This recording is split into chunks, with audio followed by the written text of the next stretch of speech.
teman-teman yang ada di madrasah, yang ada di SD, sekolah di sana, itu ya mereka sudah yang sering baca buku itu. Assalamualaikum warahmatullahi wabarakatuh. Halo Seveners, bertemu lagi dengan saya Haliza di podcast Pantura TV. Dan tentunya hari ini kita sudah bersama dengan narasumber yang tak kalah menarik dengan pembahasan yang juga lebih menarik daripada sebelumnya. Hari ini kita sudah bersama dengan Mas Khairul Umam selaku pegiat literasi atau pengelola Taman Baca Sejati Jati Urip Krejengan. Dan tentunya juga hari ini kita akan membahas tentang literasi di Kabupaten Probolinggo bersama dengan Mas Umam.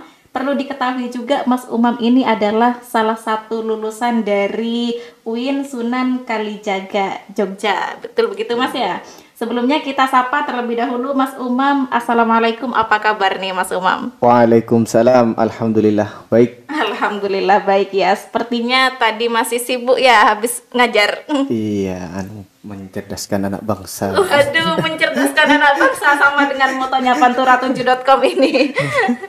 Kalau boleh tahu Mas Umam kegiatan sehari-harinya itu apa? Kemudian juga ngajar di mana? Kegiatan sehari-hari ya ngajar ya di SMKN 1 Kota Anyar. Kemudian di sela-sela mengajar itu saya juga aktif di berbagai komunitas. Ada di Gerakan Pemuda Ansor di PAC ya, Kecamatan Krejengan. Kemudian di Karang Taruna juga di Desa Jatiurip. Kemudian di akhir-akhir ini kita sedang bergelut di komunitas Indonesia Baru, Negeri Dolanan Anak Desa. Negeri Dolanan Anak Desa. Iya. Wah, keren sekali nih Mas. Kalau boleh tahu latar belakang mendirikan Taman Baca Sejati di Jati Urip ini gimana? Boleh diceritakan nih Mas? Oke. Tahun 2020 ya, kalau nggak salah itu awal pandemi ya, 2020 itu di Desa Jatiurip itu semua aktivitas belajar mengajar sama seperti pada umumnya itu diliburkan. Betul sekali. Diliburkan 2020 itu. Nah, jadi atas dasar keresahan itulah maka saya bersama sahabat-sahabat saya yang lain di Desa Jatiurip bersama teman-teman Karang Taruna juga, kemudian pemerhati anak juga di Desa Jatiurip itu kita mendirikan taman baca. Awalnya hanya sederhana saja ya. Sederhana, nggak pakai atap di atas, nggak ada atapnya, menggunakan bangku dari ban bekas, kursi-kursi dari ban bekas, dan sampai akhirnya ya teman-teman itu anak-anak SD itu anak-anak MI sering berkunjung di sana karena mungkin pas itu fasilitas belajar mengajar nggak ada memang. Dengan Emang adanya di rumah ta Mas? di rumah, Di rumah. di dekat rumah itu. Rumah Lahan kosong, sendiri lahan. sih, lahan sendiri.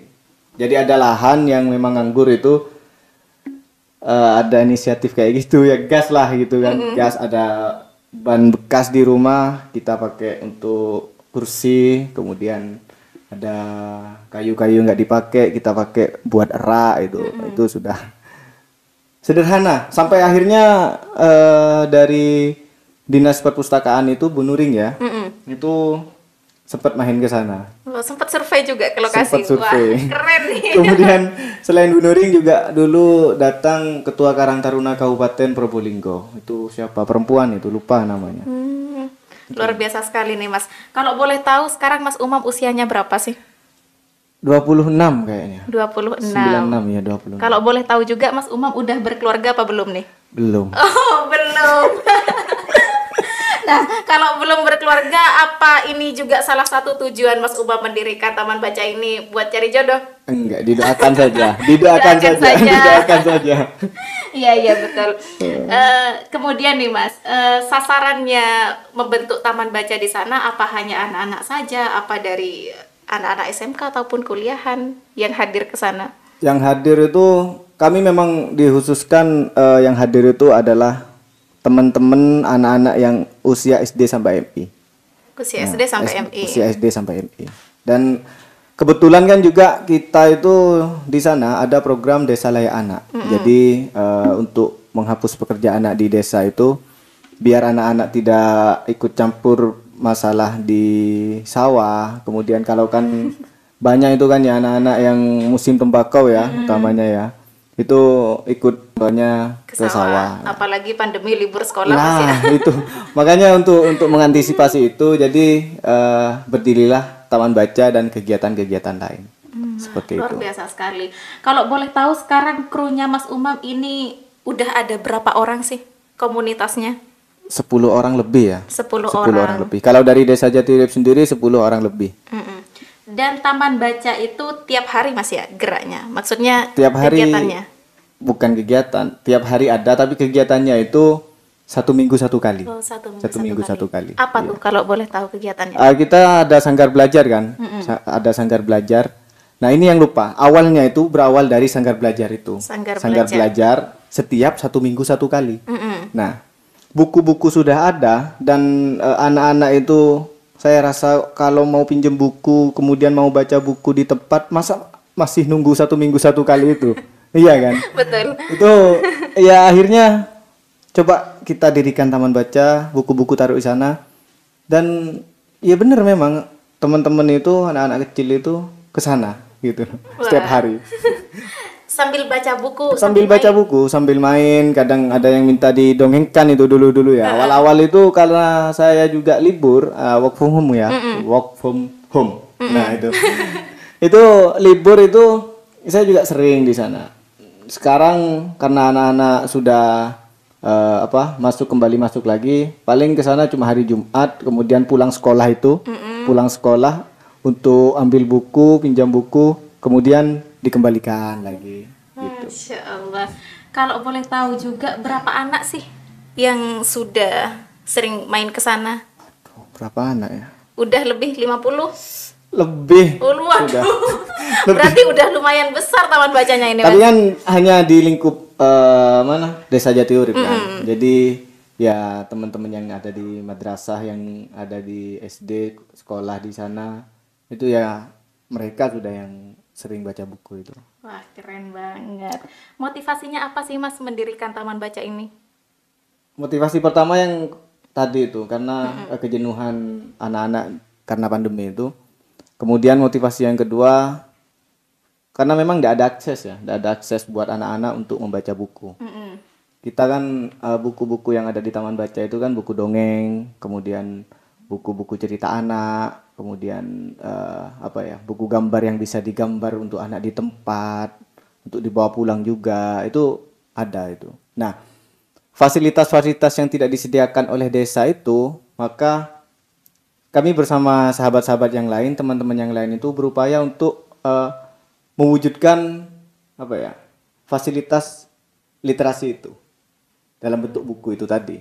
Nah, untuk mendapatkan itu ya nggak mudah, nggak mudah seperti pada komunitas-komunitas yang tidak berada di bawah pemerintahan, gitu ya. Kita masih ya harus ya open donasi gitu kan, open donasi ke kerabat-kerabat yang ada di Jogja, yang ada di Surabaya, kemudian di komunitas lain untuk menyumbangkan buku-buku mereka kepada kita, seperti itu. Akhirnya sekarang jadi banyak bukunya, Mas. Akhirnya sekarang malah dipecah. Sekarang malah dipecah. Karena kan tujuan kami memang mendirikan taman baca di setiap dusun yang ada di Desa Jatiurip. Berarti ada beberapa cabang sekarang sudah? Di Desa Jatiurip ada. Di Desa Jatiurip saja? Ada di Dusun Lamur ada, kemudian kita ada di dusun mana lagi itu? Di Dusun Kuripan ada, di Dusun Kerajaan. Kita kan di Dusun Kerajaan ini. Ya kita mau tidak mau harus dekat dengan anak. Dekat dengan anak. Kemudian dari program itu kita banyak inspirasi, banyak datang ke berbagai komunitas, salah satunya ke KLG itu. Selain ke KLG kita juga pernah ke Omah Sinau Gesang ya. Omah Sinau Gesang itu ada di Lumajang. Nah, di sana kan kita harus bersentuhan dengan anak.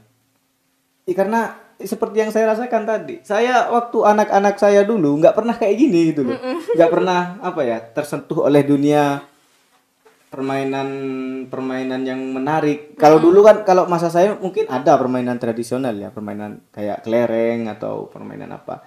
Tapi mungkin dulu nggak ada gadget. Sekarang kan tantangannya beda. Sekarang tantangannya gadget. Nah makanya mau tidak mau kita harus dekat dengan anak. Apa di sana Mas Umam juga menyediakan seperti kayak permainan tradisional gitu, Mas? Ada. Berarti di sana juga bermain sambil belajar ya? Iya, betul. Betul. Jadi ya setelah dari KLG itu, setelah dari Kampung Lali Gadget itu, kita kemudian langsung saya sempat izin juga ke Cak Ipul itu. Cak, saya izin untuk mengaplikasikan apa yang sudah saya dapatkan di KLG untuk desa saya, di desa saya gitu. Oh, monggo, monggo katanya Cak Ipul itu. Kemudian ya kita buat kayak enggrang, kemudian wenga, kelompen batok, kemudian ada bakiak panjang. Itu kita pokoknya kita tiru semua itu.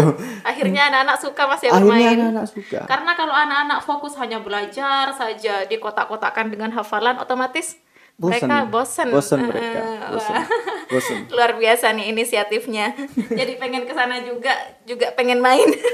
Bahkan kalau di Dusun Lamur itu sudah kan galeri permainan tradisionalnya kan ada di Dusun Lamur itu kan. Nah, anak-anak sekitar itu bahkan sudah pinter loh main egrang. Wah, keren. Kita awalnya tidak sempat membayangkan bahwa mereka itu akan meninggalkan gadgetnya untuk belajar main itu. Ternyata mereka di sela-sela waktu senggang gak ada yang ngajar. Mereka belajar sendiri karena memang ada alatnya gitu loh. Karena memang ada alatnya dan ketika mereka bosen mau ngapain ya main egrang itu. Akhirnya mereka bisa perlahan. Saya sendiri belum bisa. Astagfirullah. Kemudian nih Mas, kan sekarang udah 2 tahun nih ya Taman Baca ini. Nah, kalau boleh tahu selama 2 tahun ini sudah mendapat support atau dukungan dari mana aja nih? Support yang pertama itu ya intinya support dari lingkungan sekitar. Support dari lingkungan sekitar, kemudian support dari pemerintah desa. Sebenarnya itu yang ingin sampai saat nanti ini harus disupport ini perkembangan ini dari pemerintah desa.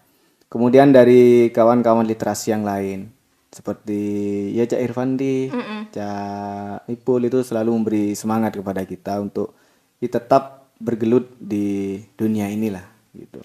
Tapi kalau sama teman-teman komunitas literasi di Probolinggo sendiri, Mas Umam masih jalin komunikasi apa gimana nih? Dulu pas awal-awal itu kita sering berkomunikasi dengan Vespa literasi itu. Oh, Vespa, Nurul Jadid ya? Iya, dengan siapa itu? Dulhat. Kalau wilayah barat? Kalau wilayah barat kita sempat kolaborasi dulu, sempat ngadakan kegiatan ngundang siapa itu? Pendongeng itu loh. Pendongeng. Iya. Lupa namanya. Ada lah namanya itu. Kita akhir tahun kemarin sempat mendatangkan Kak Hilmi. Kok Kak Hilmi sih? Bukan, adalah pendongeng cewek itu dulu. Kita mendatangkan untuk melatih skill pengelola itu biar bisa dongeng gimana ketika anak-anak pengen dongeng gitu kan. Pokoknya skill-skill yang perlu kita latih kita mendatangkan itu seperti itu. Baik, itu tadi perbincangan kami dengan Mas Umam selaku pengelola Taman Baca Sejati Jati Urip Krejengan. Semoga perbincangan kita dapat bermanfaat bagi kita semua, khususnya teman-teman Seveners yang ada di rumah. Dan jangan lupa untuk teman-teman Seveners yang ada di rumah terus saksikan podcast Pantura TV dengan narasumber yang berbeda untuk selanjutnya dan juga dengan tema-tema yang lebih menarik lagi. Wassalamualaikum warahmatullahi wabarakatuh.